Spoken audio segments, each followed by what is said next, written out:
शिरपुर राज्य में एक मूर्तिकार घनश्याम नदी पर बैठा हुआ था। तभी वहाँ एक सुंदर और सजी धजी हुई लड़की आती है।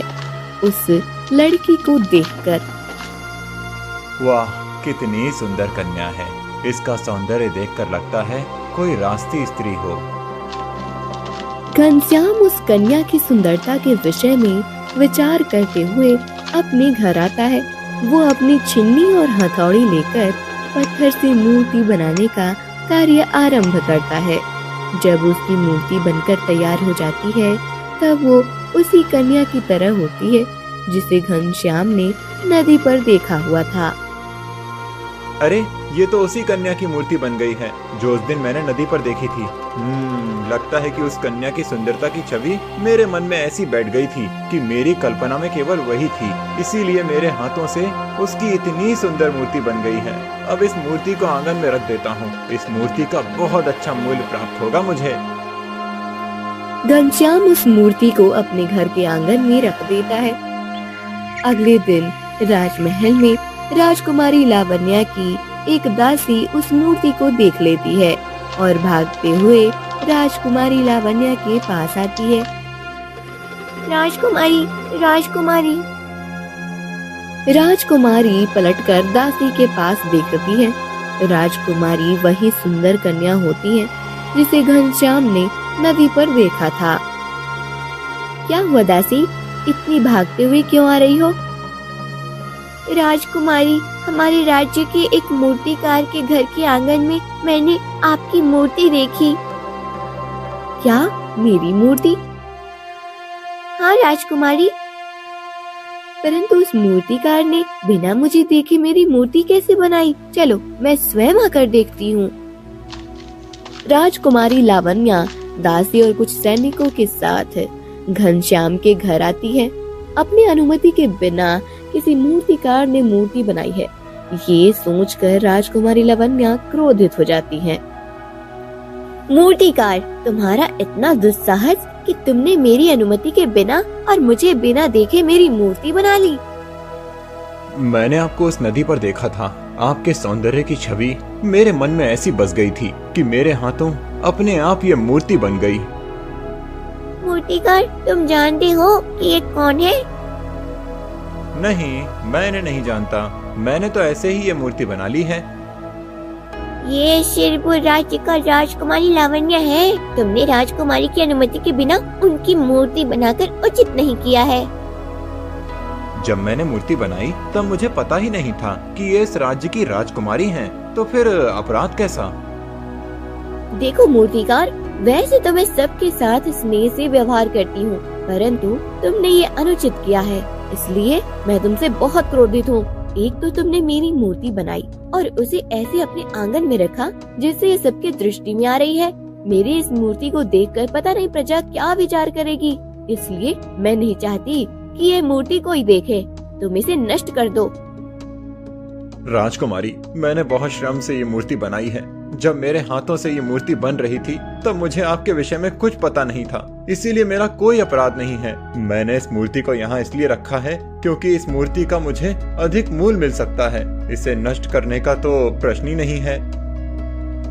घनश्याम की ये बात सुनकर राजकुमारी लावण्या और भी ज्यादा क्रोधित होती है और उस मूर्ति को जोर से धक्का देकर नीचे गिरा देती है।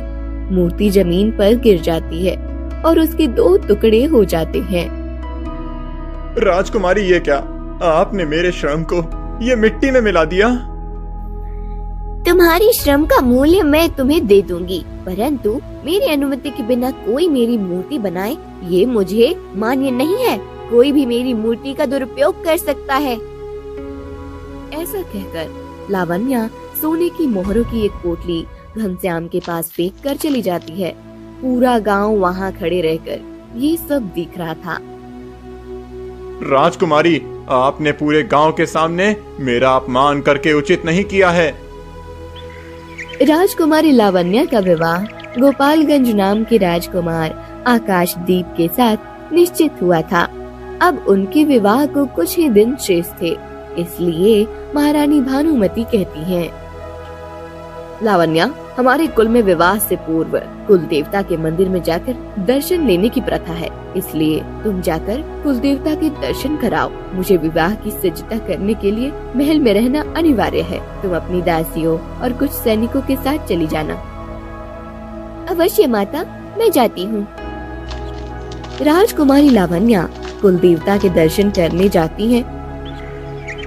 2 दिनों के बाद राजकुमारी लावण्या राजमहल में लौट कर आती है। अब उनके विवाह में केवल 5 दिन ही शेष थे। एक दिन, पुत्री लावण्या, तुम्हारे लिए कई प्रकार के मूल्यवान वस्त्र और आभूषण बनवाए हैं। उन सब का प्रदर्शन महारानी के कक्ष में रखा है, तुम जाकर सब देख लो। मुझे कुछ नहीं देखना है, आप चले जाइए मेरे कक्ष से। राजकुमारी लावण्या का व्यवहार देखकर महाराज भद्रसेन चौंक जाते हैं। वो महारानी के कक्ष में आते हैं और क्या हुआ महाराज, लावण्या कहाँ है? आप तो उसे बुलाने गए थे। हाँ, परंतु उसने कहा कि उसे कुछ नहीं देखना है। क्या ऐसा कहा उसने? हाँ, मुझे भी समझ नहीं आ रहा है कि ऐसा क्यों कहा उसने। लावण्या को तो वस्त्र और आभूषण कितने प्रिय हैं। मैं जाकर उसे बुलाती हूँ, कदाचित प्रवास करके थक गई होगी। महारानी भानुमति राजकुमारी लावण्या के कक्ष में आती हैं। लावण्या, क्या हुआ? तुम्हें आभूषण क्यों नहीं देखने हैं? चलो शीघ्रता करो। यदि तुम्हें आभूषण पसंद नहीं आए तो बदलने के लिए समय मिलेगा। नहीं, मुझे नहीं आना है, आप जाइए यहाँ से। नहीं, मैं तुम्हें लेकर ही जाऊंगी। ऐसा कहकर महारानी भानुमति राजकुमारी लावण्या का हाथ पकड़कर उसे अपने कक्ष में ले आती हैं। लावण्या आभूषण देखने लगती है और अचानक सारे आभूषण जमीन पर फेंकने लगती है। अरे, ये क्या कर रही हो पुत्री? मैंने कहा था ना कि मुझे नहीं देखने हैं आभूषण, फिर भी आपने मेरी बात नहीं मानी। ऐसा कहकर लावण्या अपने कक्ष में चली जाती है। कुछ देर के बाद जब दासियां राजकुमारी के लिए भोजन लेकर जाती हैं, तब राजकुमारी भोजन भी फेंक देती है। दासियां आकर महाराज और महारानी के पास आकर उन्हें सब बता देती हैं। महारानी, समझ नहीं आ रहा है कि लावण्या ऐसा व्यवहार कैसे कर रही है। जब से वे कुल देवता के दर्शन करके लौटी है, तब से उसके व्यवहार में कितना परिवर्तन आया है। हाँ महाराज, मैं भी देख रही हूँ कि लावण्या बहुत बदल गई है, परंतु मेरे विचार से अब 4 दिनों में उसका विवाह हो जाएगा। उसका पूरा जीवन ही परिवर्तन हो जाएगा, इसलिए कदाचित वो ऐसा व्यवहार कर रही है। हाँ, हो सकता है।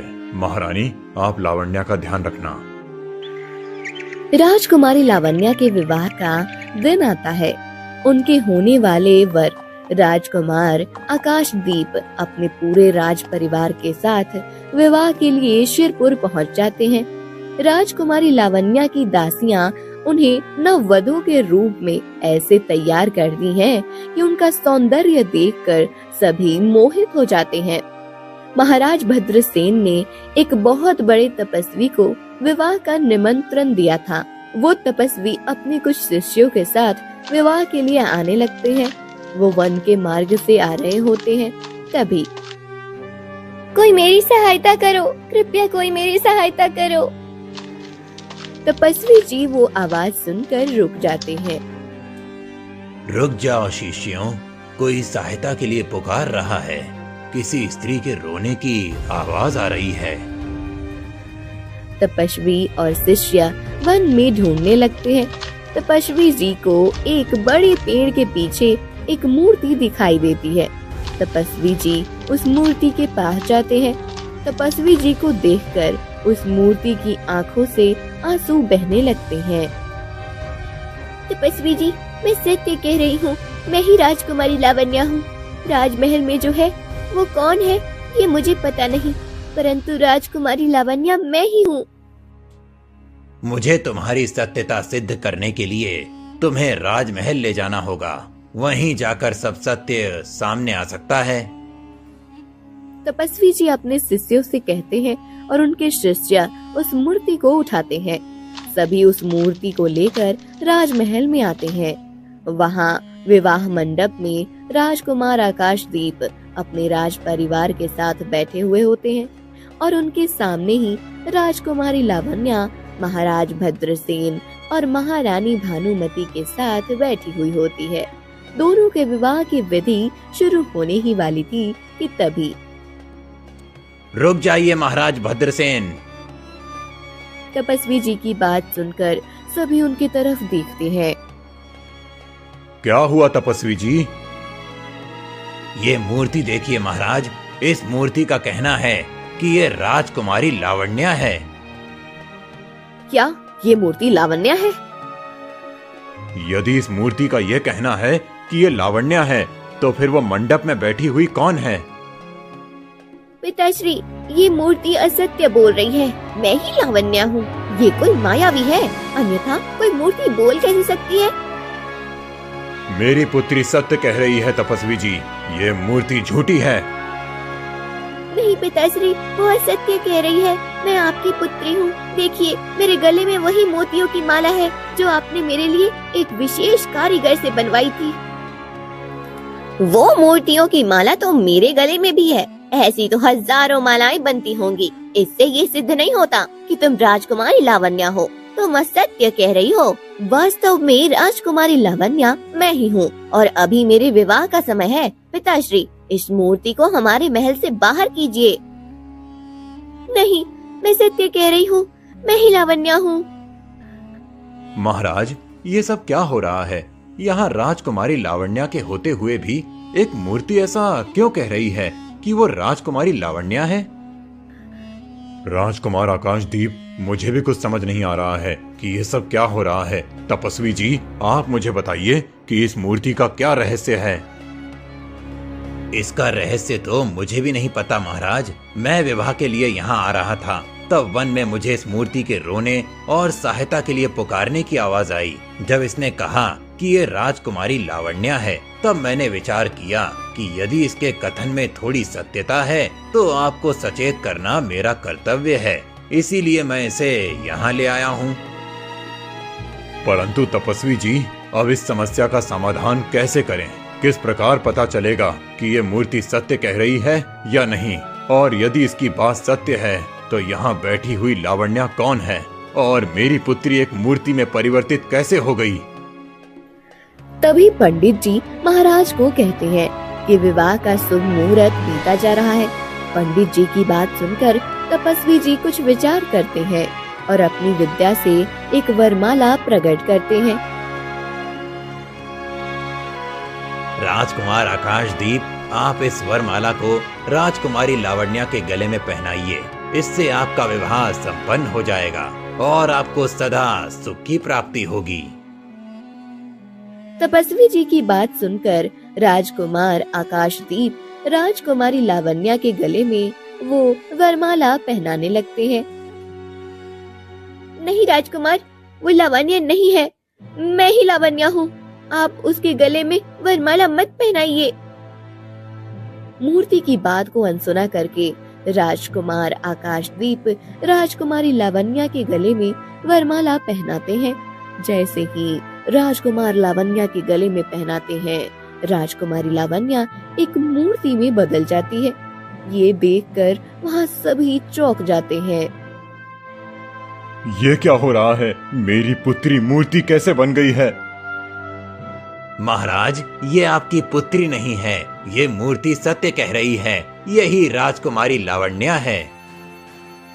फिर तपस्वी जी अपने मंत्रों से लाए हुए अपनी मूर्ति को जीवित कर देते हैं। तपस्वी जी, मैं एक सामान्य मनुष्य हूँ। मेरी कुछ समझ नहीं आ रहा है कि ये सब क्या हो रहा है। आप मुझे सब विस्तार से बताइए। महाराज, मैंने अपनी विद्या से एक ऐसी माला को प्रकट किया था जिससे राजकुमारी लावण्या की सत्यता प्रकट हो सके। जिस समय उस माला को झूठी लावण्या ने धारण किया, तब वो एक मूर्ति में बदल गई। परंतु यदि वो परिवर्तित नहीं होती तो? यदि वो मूर्ति में परिवर्तित नहीं होती तो ये सिद्ध हो जाता कि जो ये मूर्ति कह रही है वो असत्य है। महाराज, इतने दिनों से आपके साथ जो रह रही थी वो कोई मायावी थी। आपकी वास्तव पुत्री और राजकुमारी लावण्या ये है। इसी कारण से लावण्या का व्यवहार इतना बदला हुआ था कुछ दिनों से। पिताश्री, जिस दिन मैं कुल देवता के दर्शन करके लौट रही थी तब किसी ने पीछे से आकर मुझे बेहोश कर दिया। जब मैं होश में आई तब मैंने मुझे एक मूर्ति में पाया। मुझे पूरा विश्वास है कि ये सब उस मूर्तिकार घनश्याम ने ही किया होगा। उधर मूर्तिकार घनश्याम को पता चल जाता है कि उसकी बनाई हुई मूर्ति का सत्य सबके सामने आ गया है। वो भागने लगता है और वन में आकर छुपता है। महाराज के सैनिक उसे पकड़ लेते हैं और राजमहल में आते हैं। मूर्तिकार, सत्य बताओ कि तुमने मेरी पुत्री के साथ क्या किया है। मैंने कुछ नहीं किया महाराज, मैं तो सिर्फ अपना प्रतिशोध पूरा कर रहा था। किस बात का प्रतिशोध? मैंने राजकुमारी लावण्या की एक सुंदर मूर्ति बनाई थी, परंतु इन्होंने मेरा अपमान किया और मेरी मूर्ति को तोड़ दिया। पूरे गांव के सामने उन्होंने मुझे अपमानित किया था। इसीलिए मैंने ये निश्चय किया था कि मैं राजकुमारी से अपना प्रतिशोध लेकर रहूंगा। मेरी माँ एक तांत्रिक थी, मुझे भी उनके तंत्र मंत्र की विद्या आती है। मैंने उसी विद्या का उपयोग करके उस मूर्ति को जोड़ दिया और उसे जीवित किया। जिस समय राजकुमारी वन के मार्ग से महल में लौट रही थीं, तभी मैंने उन्हें बेहोश करके उन्हें मूर्ति में बदल दिया। क्या तुमने मेरी पुत्री के साथ ऐसा भयानक व्यवहार किया? आज यदि तपस्वी जी उस वन से नहीं आते तो हमें कभी पता नहीं चलता कि हमारी पुत्री एक मूर्ति बन चुकी है। मेरी योजना तो लगभग सफल ही हो गई थी। मेरी बनाई हुई जिस मूर्ति को राजकुमारी ने तोड़ दिया था, उसी को मैंने उनके स्थान पर राजमहल में भेज दिया था। इस मूर्तिकार ने क्रोध की भावना से उस मूर्ति को जीवित किया था। इसी कारण से वो मूर्ति सबसे बदला हुआ व्यवहार कर रही थी। दुष्ट मूर्तिकार, मैंने वो मूर्ति तोड़ दी थी क्योंकि मैं नहीं चाहती थी कि मेरी मूर्ति का तुम ऐसे प्रदर्शन करो। मैंने तुम्हें चेतावनी दी थी, परंतु तुमने मेरी बात नहीं मानी थी, इसलिए मुझे वो मूर्ति तोड़नी पड़ी थी।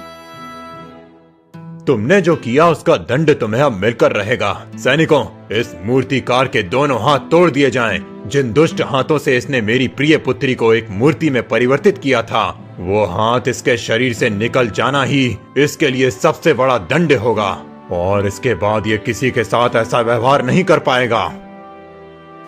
महाराज की आज्ञा लेकर सैनिक मूर्तिकार घनश्याम के दोनों हाथ काट डालते हैं और उसे वन में छोड़ देते हैं। वास्तव राजकुमारी लावण्या और राजकुमार आकाशदीप का विवाह सुखपूर्वक संपन्न हो जाता है। वो दोनों अपना जीवन प्रसन्नता से व्यतीत करने लगते हैं।